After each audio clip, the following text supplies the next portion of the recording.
Hey, fans of Harry Potter, fans of reading, literature, this book is brought to you with permission by Scholastic.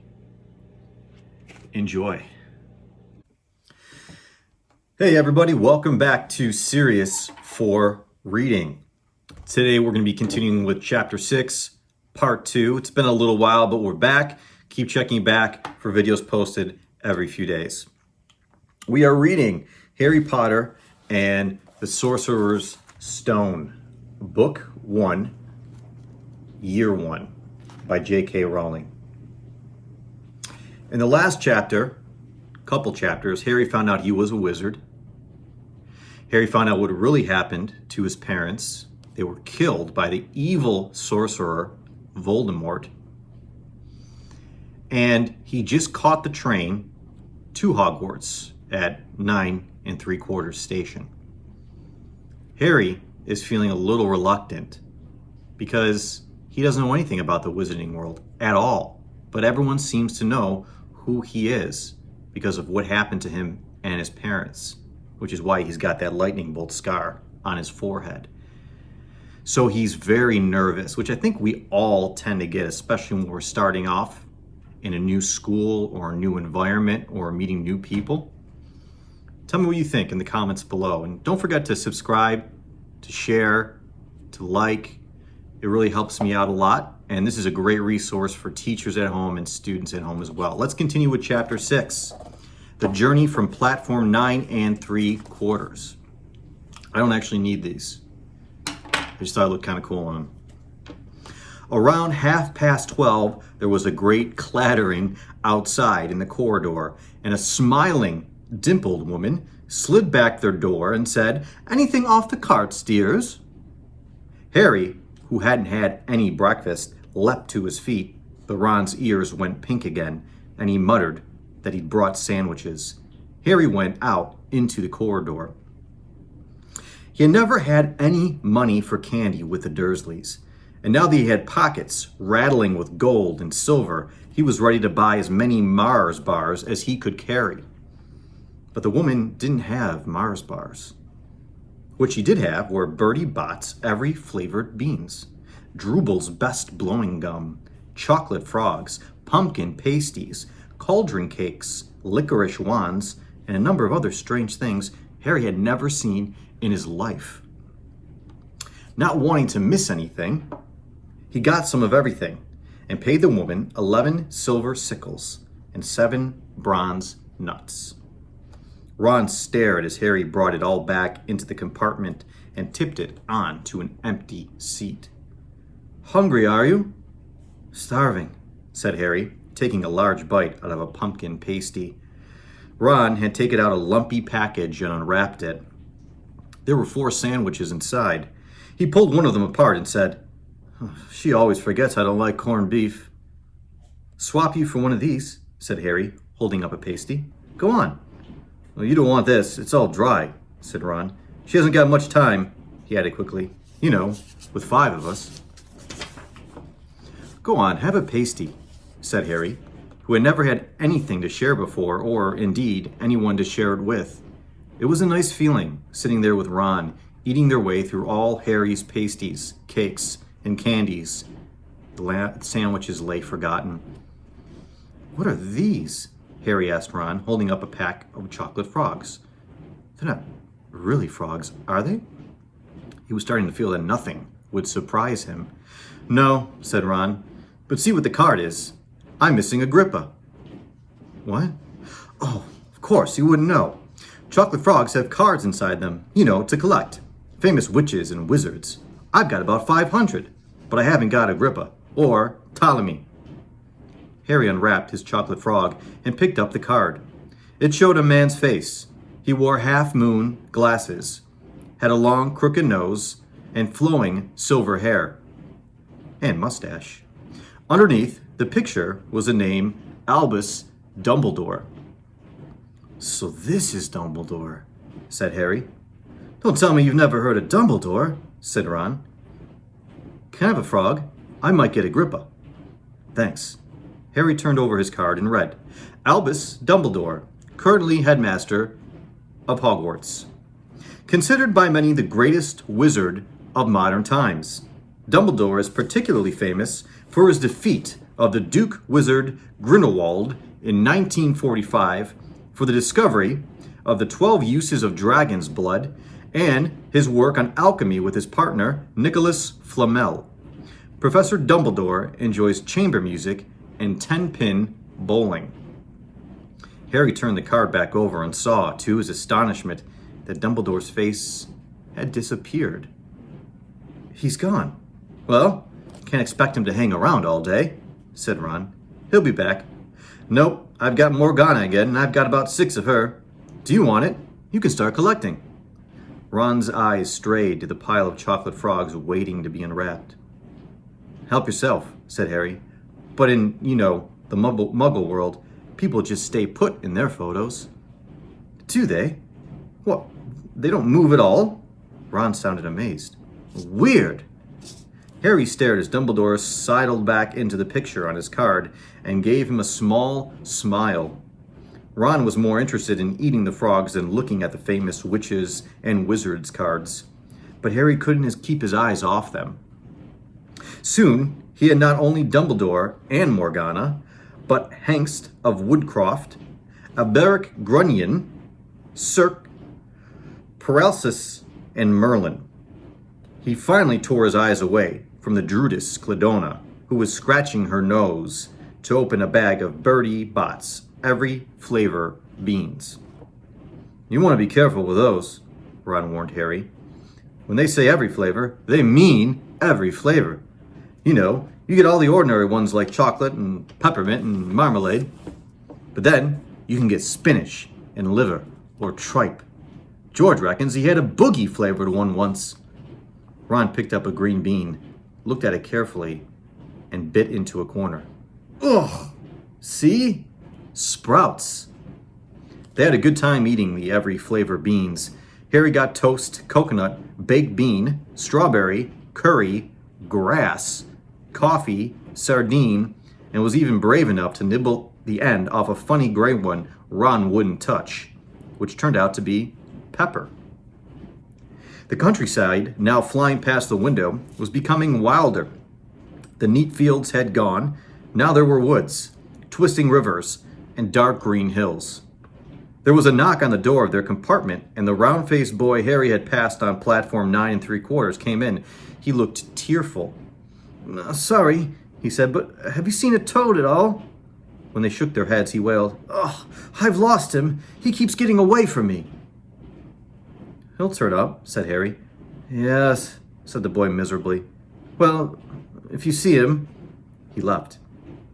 Don't know why he's so bothered, said Ron. If I'd brought a toad, I'd lose it as quick as I could. Mind you, I brought Scabber, so I can't talk. The rat was still snoozing on Ron's lap.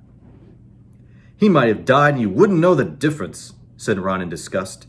I tried to turn him yellow yesterday to make him more interesting, but the spell didn't work. I'll show you. Look. He rummaged around in his trunk and pulled out a very battered-looking wand. It was chipped in places and something white was glinting at the end. Unicorn hairs nearly poking out. Anyway, he had just raised his wand when the compartment door slid open once again. The toadless boy was back, but this time he had a girl with him. She was already wearing her new Hogwarts robes. Has anyone seen a toad? Neville's lost one, she said. She had a bossy sort of voice, lots of bushy brown hair and rather large front teeth. We've already told them we haven't seen it, said Ron, but the girl wasn't listening. She was looking at the wand in his hand. Oh, are you doing magic? Let's see it then. She sat down. Ron looked taken aback. All right. He cleared his throat. Sunshine daisies, butter mellow, turn this stupid fat rat yellow. He waved his wand, but nothing happened. Scabber stayed gray and fast asleep. Are you sure that's a real spell? Said the girl. Well, it's not a very good one, is it? I've tried a few simple spells just for practice, and it's all worked for me. Nobody in my family is magic at all. It was ever such a surprise when I got my letter. But I was ever so pleased, of course. I mean, it's the very best school of witchcraft there is. I've learned all our course books by heart. Of course, I just hope it will be enough. Oh, I'm Hermione Granger, by the way. Who are you?" She said all this very fast. Harry looked at Ron and was relieved to see by his stunned face that he hadn't learned all the course books by heart either. "I'm Ron Weasley," Ron muttered. "Harry Potter," said Harry. "Are you really?" said Hermione. "I know all about you, of course.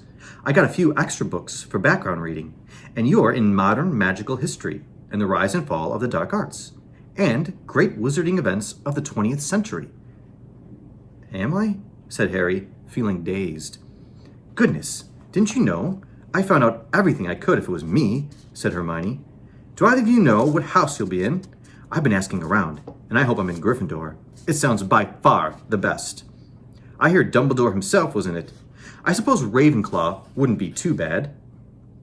Anyway, we better go and look for Neville's toad. You two had better change, you know. I expect we'll be there soon." And she left, taking the toadless boy with her.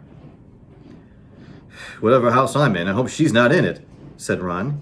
He threw his wand back into his trunk. "Stupid spell. George gave it to me, but he knew it was a dud." "What house are your brothers in?" asked Harry. "Gryffindor," said Ron. Gloom seemed to be settling on him again. "Mom and Dad were in it too. I don't know what they'll say if I'm not. I don't suppose Ravenclaw would be too bad, but imagine if they put me in Slytherin." "That's the house full... you know who was in?" "Yeah," said Ron. He flopped back into his seat, looking depressed. "You know, I think the end of Scabbers' whiskers are a bit lighter," said Harry, trying to take Ron's mind off houses. "So what do your oldest brothers do now that they've left anyway?" Harry was wondering what a wizard did once he finished school. "Charlie's in Romania studying dragons, and Bill's in Africa doing something for Gringotts," said Ron. "Did you hear about Gringotts? It's been all over the Daily Prophet. But I don't suppose you get that with the Muggles. Someone tried to rob a high-security vault." Harry stared. "Really? What happened to them?" "Nothing. That's why it's such big news. They haven't been caught. My dad says it must have been a powerful dark wizard to get round Gringotts, but they don't think they took anything. That's what's odd. Of course, everyone gets scared when something like this happens in case you know who's behind it." Harry turned this news over in his mind. He was starting to get a prickle of fear every time you know who was mentioned. He supposed this was all part of entering the magical world, but it had been a lot more comfortable saying Voldemort without worrying. "What's your Quidditch team?" Ron asked. I don't know any," Harry confessed. "What?" Ron looked dumbfounded. "Oh, you wait. It's the best game in the world." And he was off, explaining all about the 4 balls and the positions of the 7 players, describing famous games he'd been to with his brothers and the broomstick he'd like to get if he had the money. He was just taking Harry through the finer points of the game when the compartment door slid open yet again. But it wasn't Neville, the toadless boy, or Hermione Granger this time. 3 boys entered, and Harry recognized the middle one at once. It was the pale boy from Madame Malkin's robe shop. He was looking at Harry with a lot more interest than he'd shown back in Diagon Alley. "Is it true?" he said. "They're saying all down the train that Harry Potter's in this compartment. So it's you, is it?" "Yeah," said Harry. He was looking at the other boys. Both of them were thickest and looked extremely mean. Standing on either side of the pale boy, they looked like bodyguards. "Oh, this is Crabbe, and this is Goyle," said the pale boy carelessly, noticing where Harry was looking. "And my name's Malfoy, Draco Malfoy." Ron gave a slight cough, which might have been hiding a snicker. Draco Malfoy looked at him. "Think my name's funny, do you? No need to ask where you are. My father told me all the Weasleys have red hair, freckles, and more children than they can afford." He turned back to Harry. "You'll soon find out some wizarding families are much better than others, Potter. You don't want to go making friends with the wrong sort. I can help you there." He held out his hand to shake Harry's, but Harry didn't take it. "I think I can tell who the wrong sort are for myself, thanks," he said coolly. Draco Malfoy didn't go red, but a pink tinge appeared in his pale cheeks. "I'd be careful if I were you, Potter," he said. "Unless you're a bit politer, you'll go the same way as your parents. They didn't know what was good for them either. You hang around with riffraff like the Weasleys and that Hagrid, and it'll rub off on you. Both Harry and Ron stood up. "Say that again," Ron said, his face as red as his hair. "Oh, you're going to fight us, are you?" Malfoy sneered.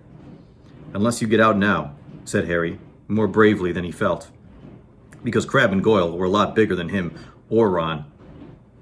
"We don't feel like leaving, do we, boys? We've eaten all our food and you still seem to have some." Goyle reached toward the chocolate frogs next to Ron. Ron leapt forward, but before he'd so much as touched Goyle, Goyle let out a horrible yell. "Ah!" Scabbers the rat was hanging off his finger. Sharp little teeth sunk deep into Goyle's knuckle. Crabbe and Malfoy backed away as Goyle swung Scabbers round and round, howling, and when Scabbers finally flew off and hit the window, all three of them disappeared at once. Perhaps they thought there were more rats lurking among the sweets, or perhaps they'd heard footsteps because a second later Hermione Granger had come in. "What has been going on?" she said, looking at the sweets all over the floor, and Ron picking up Scabbers by his tail. "I think he's been knocked out," Ron said to Harry. He looked closer at Scabbers. "Oh, I don't believe it. He's gone back to sleep." And so he had. "You've met Malfoy before?" Harry explained about their meeting in Diagon Alley. "I've heard of his family," said Ron darkly. "They were some of the first to come back to our side after you-know-who disappeared. Said they'd been bewitched. My dad doesn't believe it. He says Malfoy's father didn't need an excuse to go over the dark side." He turned to Hermione. "Can we help you with something?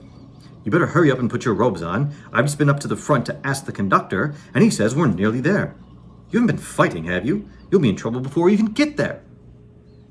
"Scabbers has been fighting, not us," said Ron, scowling at her. "Would you mind leaving us while we change?" "All right. I only came in here because people outside are behaving very childishly, racing up and down the corridors," said Hermione in a sniffy voice. "And you've got dirt on your nose, by the way. Did you know that?" Ron glared at her as she left. Harry peered out of the window. It was getting dark. He could see mountains and forests under a deep purple sky. The train did seem to be slowing down. He and Ron took off their jackets and pulled on their long black robes. Ron's were a bit short for him. You could see his sneakers underneath them. A voice echoed through the train. "We will be reaching Hogwarts in 5 minutes' time. Please leave your luggage on the train. It will be taken to the school separately." Harry's stomach lurched with nerves, and Ron, he saw, looked pale under his freckles. They crammed their pockets with the last of the sweets and joined the crowd thronging the corridor. The train slowed right down and finally stopped. People pushed their way toward the door and out onto a tiny dark platform. Harry shivered in the cold night air. Then a lamp came bobbing over the heads of the students, and Harry heard a familiar voice. First years over here." "All right, Harry." Hagrid's big hairy face beamed over the sea of heads. "Come on, follow me. Any more first years? Mind your step now. First years, follow me." Slipping and stumbling, they followed Hagrid down what seemed to be a steep, narrow path. It was so dark on either side of them that Harry thought there must be thick trees there. Nobody spoke much. Neville, the boy who kept losing his toad, sniffed once or twice. "You'll get your first sight of Hogwarts in a sec," Hagrid called over his shoulder. "Just round this bend." There was a loud, "Oh." The narrow path had opened suddenly onto the edge of a great black lake. Perched atop a high mountain on the other side, its windows sparkling in the starry sky, was a vast castle with many turrets and towers. "No more'n 4 to a boat," Hagrid called, pointing to a fleet of little boats sitting in the water by the shore. Harry and Ron were followed into their boat by Neville and Hermione. "Everyone in," shouted Hagrid, who had a boat to himself. "Right then, forward!" And the fleet of little boats moved off all at once, gliding across the lake, which was as smooth as glass.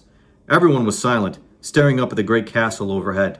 It towered over them as they sailed nearer and nearer to the cliff on which it stood. "Heads down!" yelled Hagrid, as the first boats reached the cliff. They all bent their heads, and the little boats carried them through a curtain of ivy that hid a wide opening in the cliff face. They were carried along a dark tunnel, which seemed to be taking them right underneath the castle, until they reached a kind of underground harbor, where they clambered out onto rocks and pebbles. "Oi! You there! Is this your toad?" said Hagrid, who was checking the boats as people climbed out of them. "Trevor!"